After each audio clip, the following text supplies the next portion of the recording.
بسم الله الرحمن الرحيم والعصر إن الإنسان لفي خسر إلا الذين آمنوا وعملوا الصالحات وتواصوا بالحق وتواصوا بالصبر. السلام عليكم ورحمة الله وبركاته. நான் சவுதி ரியாத்லேருந்து சாதிக் பேசுகிறேன். சகோதரர் பிஜி அவர்கள் என்னுடைய சந்தேகங்களுக்கு ஒரு தெளிவான விளக்கம் கொடுங்க. இப்போ அல்லாஹ்வுடைய குர்ஆன் வஹியாக இறக்கப்பட்டது, அதில் எந்த மாற்று கருத்தும் இல்லை. அது நல்ல முறையில் பாதுகாத்து ரசூலுல்லாஹ்வுடைய இருந்து சஹாபாக்கள் அவருக்கு பிறகு அப்படியே வழித்தோன்றதாக குர்ஆனை பாதுகாத்து இது வரையும் பாதுகாத்து வச்சுக்கிட்டு இருக்கோம். அதே நிலையில் ரசூலுல்லாஹ் ஸல்லல்லாஹு அலைஹி வஸல்லம் ஹதீஸை ஏன் பாதுகாக்கலை? ஏன் இந்த கேள்வி நான் வைக்கிறேன்னு கேட்டிங்கன்னா, குர்ஆனை தனிப்பட்ட முறையில் நம்ம விளங்குறதுங்கிறது சாத்தியம் இல்லை. எல்லா விஷயத்துலையும் ரசூலுல்லாஹ்வோட பொன்மொழிங்கிறது ரொம்ப ரொம்ப அவசியமாக இருக்கிறது. ரசூலுல்லாஹ்வோட சொல்லும் செயலும் குர்ஆனுக்கு ரொம்ப முக்கியமான விஷயமா இருக்கிறதுனால எதனால் ஹதீஸை நீங்கள் பாதுகாக்காமல் இருந்தாங்க? அதையும் ரசூலுல்லாஹ் ஸல்லல்லாஹு அலைஹி வஸல்லம் அது இந்த ஹதீஸை பெருசாக நீங்கள் எழுதி வைக்க வேண்டாம், குர்ஆனை மட்டும் பாதுகாருங்க, ஹதீஸை ஏன் பாதுகாக்க ரசூலுல்லாஹ் ஸல்லல்லாஹு அலைஹி வஸல்லம் சொல்லலை. அதனால தானே இப்போ இந்த ரசூலுல்லாஹ் பேரில் முன்னாடி இட்டுக்கட்டப்பட்ட நிறைய ஹதீஸுகள் வந்து கொண்டிருக்கு. நீங்கள் நிறைய ஹதீஸுகளை ஒதுக்கி இருக்கீங்க. இதுக்கெல்லாம் என்ன காரணம்? இன்ஷா அல்லாஹ் இது சம்பந்தமாக ரசூலுல்லாஹ் ஸல்லல்லாஹு அலைஹி வஸல்லம் என்ன நமக்கு வழிமுறை சொல்லிட்டு போயிருக்காங்க, இல்லை இது சம்பந்தமாக குர்ஆனில் ஏதாவது விளக்கம் இருக்கா? இன்ஷா அல்லாஹ் தயவு செய்து அதை தெரியப்படுத்துங்க. அஸ்ஸலாமு அலைக்கும். ரியாத்திலிருந்து சாதிக் என்பவர் கேட்கிறார். என்ன கேட்கிறாருன்னா, இப்ப குர்ஆனை அல்லாஹ் நமக்கு பாதுகாத்து தந்திருக்கிறான். எப்படி பாதுகாத்து தந்திருக்கிறான்னு கேட்டா, ரசூல் ஸல்லல்லாஹு அலைஹி வஸல்லம் காலத்திலேயே ஒவ்வொரு வசனம் அருளப்பட எழுத்தர்களை கூப்பிட்டு இதை எழுதி கொள்ளுங்கள், இந்த வசனத்துக்கு பின்னால் எழுதி கொள்ளுங்கள், இந்த வசனத்துக்கு முன்னால் எழுதி கொள்ளுங்கள் என்று சொல்லி அப்படி என்ன செய்வாங்க. இப்ப இருக்கிற குர்ஆன் தொகுப்பு அந்த ஆர்டர் படி வசனம் வரல. ரசூல் ஸல்லல்லாஹு அலைஹி வஸல்லம் வர என்ன செய்வாங்கன்னு கேட்டா, பிந்தி வந்த வசனத்தை கூட முன்னாடி கொண்டு வைக்க சொல்லுவாங்க, முன்னாடி உள்ள வசனத்தை கூட பின்னாடி மாற்ற சொல்லுவாங்க. அப்படி ரசூல் ஸல்லல்லாஹு அலைஹி வஸல்லம் அந்த தர்த்தீப் பிரகாரம் ஒவ்வொரு சூறாவையும் அமைச்சு தர்றாங்க. அப்ப இப்படி எல்லாம் ஒரு கவனத்தை செலுத்தி ரசூல் ஸல்லல்லாஹு அலைஹி வஸல்லம் அவர்கள் குர்ஆனை எழுத்து வடிவமாக ஆக்கினார்கள். எழுதுவதற்குன்னு சிலரை வைத்திருந்தார்கள், அவங்க எழுதி கொள்வார்கள். அது மாத்திரம் இல்லாம மனப்பாடமும் பல பேர் செய்து கொண்டார்கள். எவ்வளவுக்கு இறங்குறதோ அவ்வளவுக்கு மனப்பாடம் பண்ண சகாபாக்களும் இருந்தார்கள். அப்ப குர்ஆனை மனனம் செய்வதன் மூலமாகவும் குர்ஆனை பாதுகாத்தார்கள். அதே மாதிரி எழுத்து வடிவமாக பாதுகாத்தார்கள். இவர் கேள்வி என்னன்னு கேட்டா, ஹதீஸும் இதே மாதிரி முக்கியமானது தானே. குர்ஆனை பாதுகாக்கிறது முக்கியம் மாதிரி ஹதீஸ் தானே குர்ஆனுக்கு விளக்கமா இருக்குது. ஹதீஸ் இல்லாம குர்ஆனுடைய பல விஷயங்கள் நம்ம புரிந்து கொள்ள கூட முடியாது. அது ஹதீஸ் குர்ஆன்ல ஒரு மூடலாக சொன்ன விஷயங்கள் எல்லாம் ஹதீஸ்ல விரிவாக சொல்லப்படும். அந்த ஹதீஸ் இல்லாம பாத்தீங்கன்னா மூடலா மட்டும்தான் விளங்கும். அது என்னங்கிற ஒரு விஷயம் ஹதீஸ்ல நமக்கு கிடைக்கும். அதுவும் வஹீதான. அப்ப அதை தானே பாதுகாக்கணும். அப்ப இதை மட்டும் பாதுகாத்து அதை ஏன் பாதுகாக்கல, அதுக்கு ஏதாவது ரீசன் இருக்குதா என்று கேட்கிறாங்க.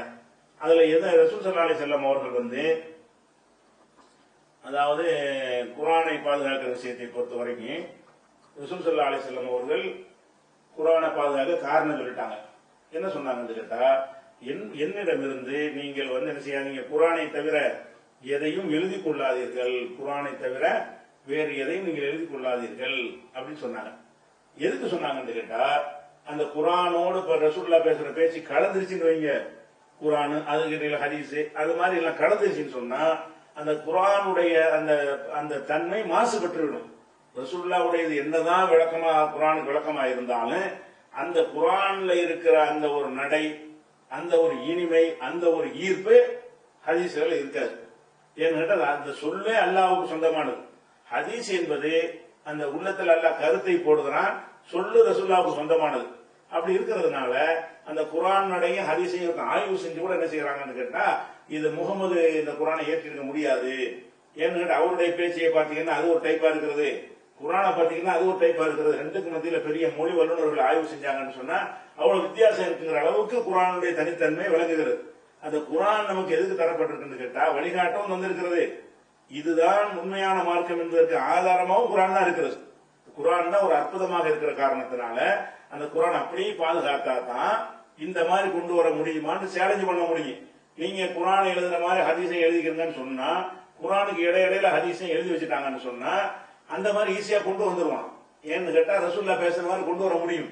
அப்ப குரான் மாதிரி இதை கொண்டு வர முடியாது. அப்ப சேலஞ்ச் பண்ணக்கூடியதா இருக்கிறது. அதனுடைய ஈர்ப்பு தன்மை, அது மொழி அறியாவிட்டால் கூட உள்ளத்தை அப்படி ஈர்க்கும் குரான். ஆனா ஹதீஸ அப்படி இருக்காது. அது அதனுடைய கருத்தை விளங்கிட்டு போலாமே தவிர குரான்ல இருக்கக்கூடிய அந்த ஒரு தன்மை இருக்காது.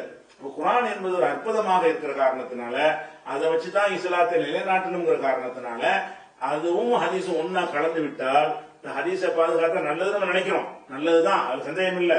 அந்த நல்லது என்பதற்காக வேண்டி அதையும் எழுதிக்கிறீங்க, அதை ஃப்ரீயா சுதந்திரமா விட்டாங்கன்னு சொன்னா கடைசியில குரானுடைய பாதுகாப்பு இல்லாம போயிடும். குரானோட அதெல்லாம் கலந்து போய் அப்ப ரசூல்லா மூத்தானதுக்கு பிறகு என்ன செய்வாங்க, ஒவ்வொருத்தரும் ஒரு குரானை கொண்டு வருவாங்க. என்கிட்ட 1,00,000 வசனம் இருக்குது, என்கிட்ட 50,000 வசனம் இருக்குன்னு வருவாங்க. அதெல்லாம் வசனமா இருக்காது, கேட்டதெல்லாம் எழுதி வச்சிருப்பாங்க. அப்ப இந்த குரான் இதுதாங்கிறத எங்க குழம்பி போச்சுன்னு சொன்னா ஒட்டுமொத்த ஒரு பிரச்சனையுமே நினைஞ்சிடறேன் சீரழிஞ்சு போயிடும். அந்த ஒரு நோக்கத்தை சிந்திச்சு பார்த்தோம்னு சொன்னா ரசூல் ஸல்லல்லாஹு அலைஹி வஸல்லம் அவர்கள் எதுக்காக வேண்டி தடுத்தார்கள் என்று சொன்னா கலந்துடக்கூடாதுன்னு தடுத்தாங்க. அப்ப கலந்து விடக்கூடாதுங்கிற ஒரு நிலைமை வந்த பிறகு அவங்க என்ன செஞ்சுட்டாங்கன்னு கேட்டா எழுதுறதுக்கு சில நேரத்தில் அனுமதி கொடுத்தாங்க. யாருக்கு அனுமதி கொடுத்தாங்க? அந்த குரானை எழுதாத ஆட்களுக்கு நீங்க கேட்கிற ஹதீஸை எழுதி வச்சுக்கிறீங்க என்றும் சில பேருக்கு அவங்க அனுமதி அப்துல்லாஹ் இப்னு அம்ருங்கிற சஹாபிலாம் எழுதி வைத்துக் கொள்வார். அந்த மாதிரி ரசூல் ஸல்லல்லாஹு அலைஹி வஸல்லம் என்ன செய்யறாங்கன்னு கேட்டா எழுதி வைத்தும் செஞ்சிருக்கிறாங்க. ஆனா குரானை எழுதின மாதிரி சொல்வதை எல்லாம் அனைவரும் எழுதி கொள்ளுங்கள் என்று என்ன செய்யல, அவங்க சொல்லல. இது ஒரு விஷயம். பாதுகாக்கணும்னு கேட்கறீங்க. பாதுகாக்கிறது 2 வகை இருக்கு. இப்ப ஹதீஸ் பாதுகாக்கணும் நீங்க சொல்ல முடியுமா? குரான் பாதுகாக்கப்பட்டிருக்கு, அது உச்சபட்ச பயங்கர பாதுகாப்பு, அதுக்கு நிகரான பாதுகாப்பு இல்ல. 14 நூற்றாண்டாலும் ஒரே மாதிரி அப்படி இருந்து கொண்டே இருக்கிறது. அதே நேரத்தில் ஹதீஸ் பாதுகாக்கப்பட்டு இருக்குதா இல்லையா? இப்ப காந்தி பேர்ல, அண்ணா பேர்ல, காமராஜர் பேர்ல சொல்ற மாதிரி ரசூலுல்லாஹ் பேர்ல சொல்ல முடியுமா? அப்ப எந்த மனிதனுடைய சொல்ல இப்படி பாதுகாக்கப்படலையே. அப்ப குரான் எப்படி பாதுகாக்கப்படுதுன்னு கேட்டா, ஹதீஸ் எப்படி பாதுகாக்கப்படுதுன்னு கேட்டா, உங்களுக்கு குரானை தந்தாச்சு, இந்த குரானுக்கு ஏற்றவாறு இருக்குதான்னு பாருங்க. அதுக்கு அதை வடிகட்டி வச்சு இணைஞ்சிடறாங்க, நிறைய விஷயங்களை ஃபில்டர் பண்ணி எடுத்துருவாங்க. அப்ப அறிஞர்களுக்கு அந்த பொறுப்பை எல்லாம் சுமத்தி அந்த அறிவை எல்லாம் அவங்களுக்கு கொடுத்து அவங்க என்ன செஞ்சாங்க, ஆளுக்கு இதெல்லாம் இட்டு கட்டி சொல்றாங்கன்ற உடனே ஃபில்டர் பண்ணுவதற்காக வேண்டி ஒவ்வொருத்தருடைய வரலாறையும் தேடி ஆய்வு செஞ்சு சரியானது தவறான பிரிச்சு அறிவிச்சு பாதுகாத்தானே இருக்குது. இப்ப குரான் ஹதீஸ் பாதுகாக்காம இருக்குது. அவன் வாயில வந்ததெல்லாம் விட்டு அடிச்சான், அதெல்லாம் ஹதீஸ் இல்லைன்னு எப்படி நம்ம கண்டுபிடிச்சோம்? எழுதப்படல, வாய் வழியா தான் வந்துகிட்டு இருக்குது. சுரக்காது என்ன சொர்க்கத்துக்கு போவான்னு ஒரு செய்தி விடுறாங்க. இது ஹதீஸ் இல்லைன்னு சொல்லி அதை பதிவு பண்ணி வச்சிருந்தாலும் அது ஹதீஸ் இல்லைன்னு சேர்த்து பதிவு பண்றாங்கல்ல. அப்படி கண்டுபிடிக்க முடியுமாக இருந்தால் அது பாதுகாப்பு தானே. சில பேர் பிடிவாதமாக சிந்திக்க மறுத்து அவன் போனா அவனுக்கு இறங்காது. நீங்க சரியானதை கண்டுபிடிக்க மனம் திறந்த பார்வையோடு அணுகினீர்களே ஆனால் இது ஹதீஸ் இல்லை என்று நம்மளால என்ன செய்ய முடியும், பிரிச்சு அறிய முடியும். அந்த பிரிச்சு அறிக்கிற ஒரு தன்மை இருக்கிற காரணத்தினால நமக்கு என்ன வரல, அந்த ஹதீஸ் பாதுகாக்கப்படலன்னு சொல்ல இயலாது. ஒரு மனிதனுடைய சொல்லை பாதுகாப்பதற்காக 5 லட்சம் பேருடைய வரலாறு பாதுகாத்து வச்சிருக்கிறோம்.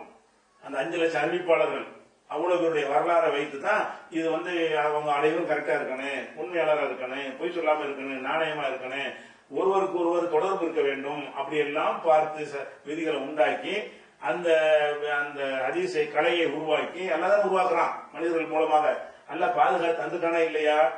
அதுபோக குரானுக்கு மாற்றமா இருந்தா ஹதீஸ் இல்லைன்னு தள்ளி விட்டுட்டு அப்ப அது போக நம்ம சிந்தித்து சிலது விளங்குறதுக்கான ஒரு வாய்ப்பாகவும் எல்லாம் தந்திருக்கிறோம். அப்படிலாம் ஒண்ணு இருக்க போய்தான் இந்த ஹதீஸ்ன்னு ஒரு கலை உண்டானுச்சு. அதுக்காக மக்கள் அர்ப்பணிக்கக்கூடிய நிலைமை வந்துச்சு. அதெல்லாம் ஏற்படுத்துவதற்காக வேண்டிய நாலேஜ் வளர்ப்பதற்காக கூட எல்லாம் செஞ்சிருக்கலாம். ஆனால் ஒரு விஷயத்தை வணங்கிக்கிறேன், ஹதீஸ ஒரு குருவை ஏற்படுத்தி பாதுகாத்து, குரான ஒரு குருவை ஏற்படுத்தி பாதுகாத்து வச்சா நீங்க சொல்றது நல்லதுதான், அது நன்மைதான். பாதுகாத்து இருந்துச்சுன்னு சொன்னா இந்த சைக்கிள் லைஃப் உள்ள பிரச்சனை எல்லாம் வராதுதான். ஆனால் என்ன வந்துரும் கேட்டா, தெரியாதனமா இந்த குரானை சேர்த்து எழுதிட்டாங்கன்னு சொன்னா குரான் பாதுகாக்கப்படாம போயிடும். இதை பாதுகாக்கிற பேர்ல அதை பாதுகாப்பு இழந்துட முடியுமா? அப்ப அந்த மாதிரி வரக்கூடாது என்பதற்கு தான் ரசூலுல்லாஹ் தடுத்தாங்க. ஆனால் எந்த மனிதனுடைய சொல்லும் பாதுகாக்கப்பட்டதை விட ஹதீஸ் பாதுகாத்து தான் இருக்கிறது. நம்ம ஃபில்டர் பண்ணி கரெக்டா கண்டுபிடிக்கிறோம்ல. ஃபில்டர் பண்ணி கண்டுபிடிக்கிறதுன்னு சொன்னா அறிவை கொண்டு சிந்திச்சு தானே ஃபில்டர் பண்றோம். அதுக்கான நாலேஜ் மனிதனுக்கு அந்த அறிவை எல்லாம் கொடுத்துருக்காங்க இல்லையா?